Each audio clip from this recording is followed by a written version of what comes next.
So welcome back. I finished the last video with the sign up functionality in place.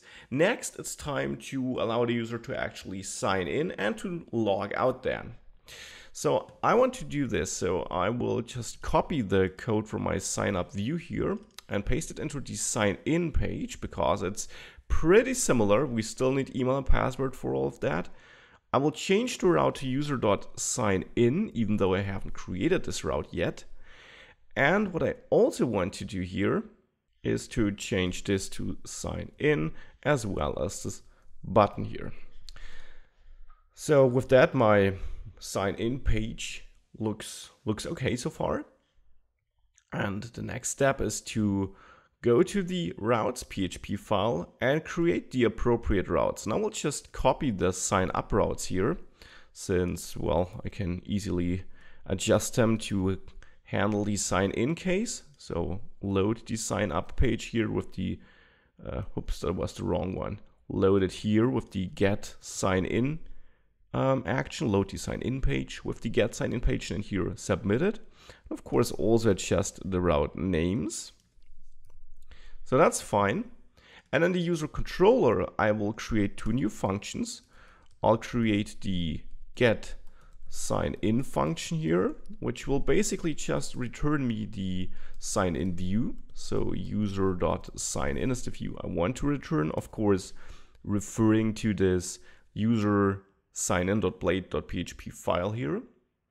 And then the next is the post sign in function here, which will take a request object since it is a post request. And here I first also want to validate.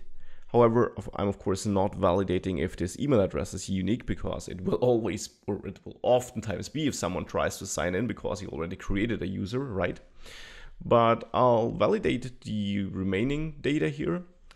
And theoretically, I could also leave out the validation because I am checking if the provided credentials match my user credentials in the database anyways, so invalid data would never be a problem here, but I still want to provide nice error messages in the case of invalid data to the user. So I'll leave it here, but you could leave it out theoretically. Next, I want to use Laravel's authentication facade to try to log in the user. So I will import this facade here, use auth allows me to do this. And then I simply run auth attempt, and I want to pass the credentials here. So I will pass an array where I have the email address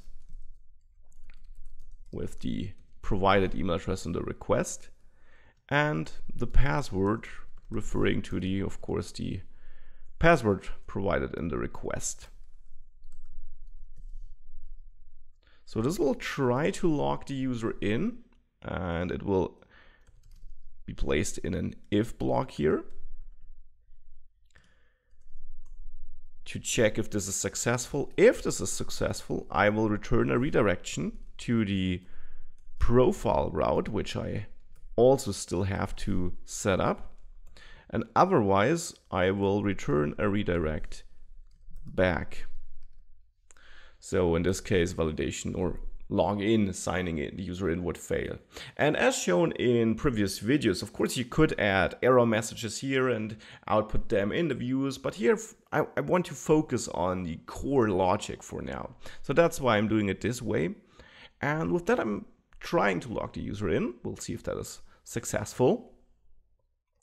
And in case you are wondering, how does Laravel know that, well, what the password is and so on? Well, basically because we name it password here, and therefore if we were to rename this in our database table and we would not work with the default password term Laravel is expecting, we would have to tell the auth facade or the Laravel that we're using a different naming convention. But here I'm using password, so this is all fine. And with that, I will go back to my sign in page.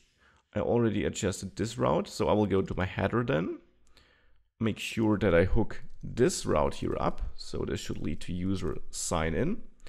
And I also want to load the profile page. So I will copy this just to have the skeleton get rid of all this form related code here and just output user profile here so that we can see that this works. I'll also create the appropriate route in the routes.php file. So route get, let's say, user/profile. And this should use the user controller and then the get profile action, which I also have to create. And I'll name this user.profile. So in the user controller, I'm creating one final route for now, or one final action, the get profile action here, which simply should return me a view, namely the user profile view, which I just filled with some live here in the user folder.